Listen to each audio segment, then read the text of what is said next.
ডাব কেনেকৈ দিছে? 20 টকা বিক্ৰী কৰিছে এটাত।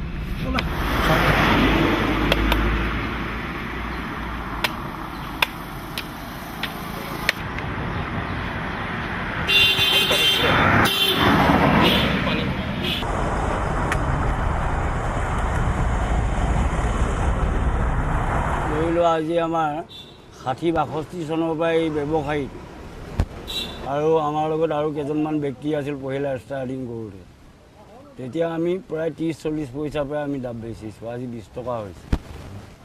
এনেকৈ মানে ভালেমান কেইজন আৰু পিছত আমাক দেখা দেখি গৈ আমি দুই পাৰে মানে 4-6জন মানুহ হৈ গ'লোঁ আৰু এনেকৈ দেখা দেখি আজি ভালেমান সংস্থাপন এটা মানে কোম্পানী নিচিনা হৈ গ'ল। আপোনালোকৰ দিনত দিনে কিমানমান নাৰিকল বিক্ৰী হৈছিল? দিনে তেতিয়া 2 পাৰ মিলাই তেতিয়াও 200-400-500 এনেকৈ বিক্ৰী হৈছিল। আৰু বৰ্তমান এতিয়াওতো 1000 লাখৰ অধিক বিক্ৰী হয়। নাৰিকলবিলাক আমি গাঁৱৰ পৰা কালেকশ্যন কৰোঁ। গাঁৱৰ পৰা মানে আমি চাইকেলেদি মানে আনো। নাৰিকলৰ বাহিৰে মানে ধৰা খেতি বাতি কিছু আছে, কিছু নাই। এইটোৱে সংস্থাপন। খেতি এতিয়াতো প্ৰায় মানুহৰ নায়েই, এতিয়া যিবিলাক সংস্থাপন লৈ আছে।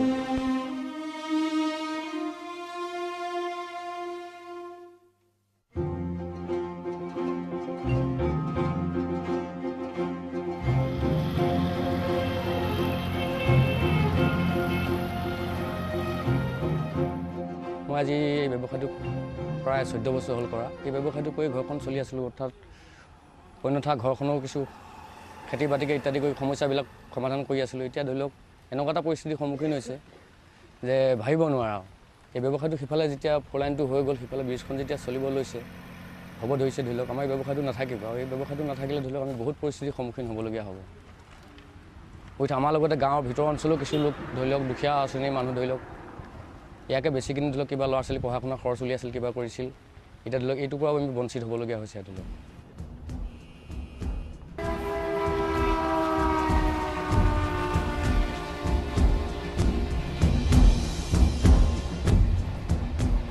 এই ব্যৱসায়ীটো আমাৰ বহুত নিবনুৱা সমস্যা দূৰ হৈ আছিলে।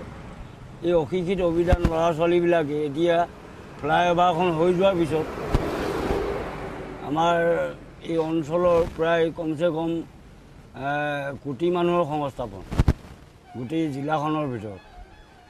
এই মানুহখিনি কি উপায় আৰু কি সংস্থাপন লৈ চলিব, এতিয়া আমি মৰ্মাহত হৈছোঁ। আমি ইয়াকে কৰি মানে জীৱন যাপন কৰিছিলোঁ, বহুতখিনি দুখীয়া মানুহে। এই সংস্থাপনটো চৰকাৰে যদি আমাক কিবা এটা সুবিধা নিদিয়ে, তেতিয়াহ'লে এই মানুহবিলাক বহুত জুৰুলা হৈ যাব। এতিয়া যিখিনি ছাকচেছফুল হৈছিল, এইখিনিৰ পৰা হয়তো বিৰত হৈ যাবলগীয়া হ'ব, বঞ্চিত হ'ব। মানুহবিলাকে কি কৰি খাব, এইবিলাক মানে চিন্তা কৰিবলগীয়া হৈছে। এতিয়া চৰকাৰে ইয়াৰ এটা উপযুক্ত ব্যৱস্থা যদি কিবা এটা পাৰ্কিং চাৰ্কিং বনাই যদি আমাক সুবিধা নিদিয়ে, তেতিয়াহ'লে আমাৰ চলাৰ অলপ মুস্কিল হ'ব। আৰু কি কৰি খাব এইটোতো মানে কোনেও এতিয়া ভাবিবলৈ পৰা নাই।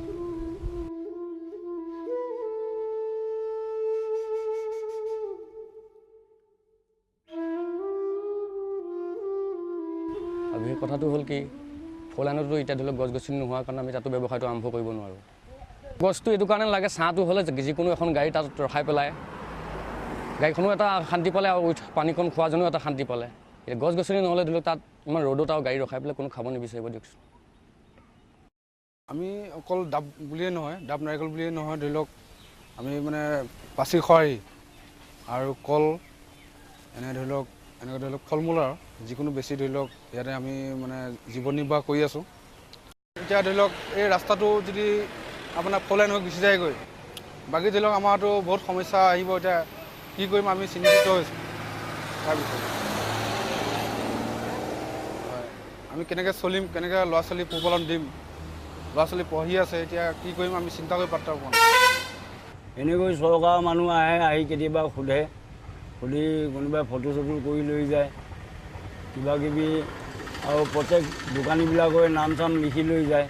কিন্তু আজিলৈকে একো খা খবৰ পোৱা নাই। গতিকে চৰকাৰে যদি ভাবিলে এতিয়া ভাৰতবৰ্ষৰ ভিতৰত ডাব নাৰিকল বিশেষ ঠেকেৰাগীততে আছে তেনেকুৱা ঠাই বা আজি অৰুণাচল বা বিভিন্ন প্ৰান্তৰ পৰা দূৰৰ পৰা অহা বা পৰ্যবেক্ষকবিলাকক ডাব নাৰিকল ইয়াতে খাই দিয়ে। কিন্তু চৰকাৰে এটা চিন্তা কৰিব লাগিছিলে, এনেকুৱা এটা জেগা এটা উলিয়াই দিব লাগিছিলে।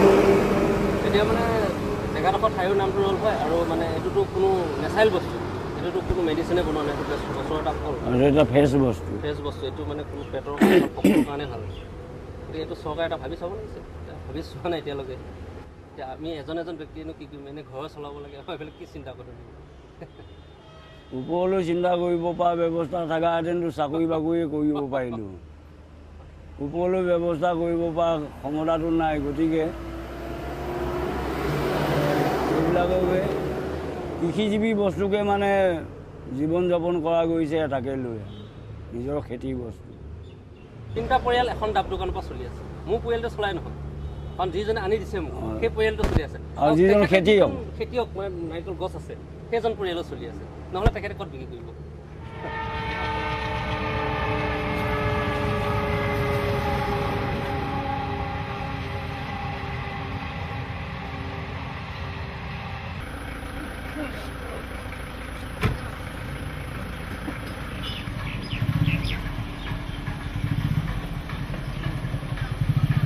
মই নুমলীগড়ৰ পৰা গুৱাহাটী আহিলে বা গুৱাহাটীৰ পৰা নুমলীগড় গ'লে সদায় ইয়াতে ডাব খাওঁ। এণ্ড মোৰ ল'ৰা ছোৱালীবিলাকেও ডাব খাই ভাল পায়, ফেমিলিয়েও ডাব খাই ভাল পায়। কিন্তু এতিয়া মানে কি হ'লে আপোনাৰ এই যেতিয়া হাইৱেটো যেতিয়া ওপৰেদি পাৰ হৈ যাব, যেতিয়া অভাৰব্ৰিজ হ'ব, তেতিয়া আপোনাৰ এই বিজনেছটোত অকণমান এফেক্ট আহিব। ইয়াৰ যিখিনি থলুৱা মানুহখিনি যিটো ব্যৱসায় কৰি আছে সিহঁত অকণমান এফেক্ট আহিব। মই ভাবিছোঁ এইটো কণ্টিনিউ হৈ থাকিলে ভাল হয়, আমাৰ এজ এ কাষ্টমাৰো সুবিধা হয় আৰু ইহঁতৰ থলুৱা মানুহখিনিৰ কাৰণেও এটা সুবিধা হয়। আৰু ধৰি লওক আমি এতিয়া তাত যিটো কৰিছিলোঁ, ধৰি লওক গছপুলি লগাইছিলোঁগৈ, এতিয়া তাত লোকৰ মাটি মানে সেয়া সন্মুখত পৰে কাৰণে আমাক গছপুলিবিলাকো উঘলি পেলাই দিছে। এতিয়া যিটো আশা কৰিছিলোঁ ধৰি লওক তাত দিব পৰাকৈ, এতিয়া সেইটো এটা সমস্যা হৈছে।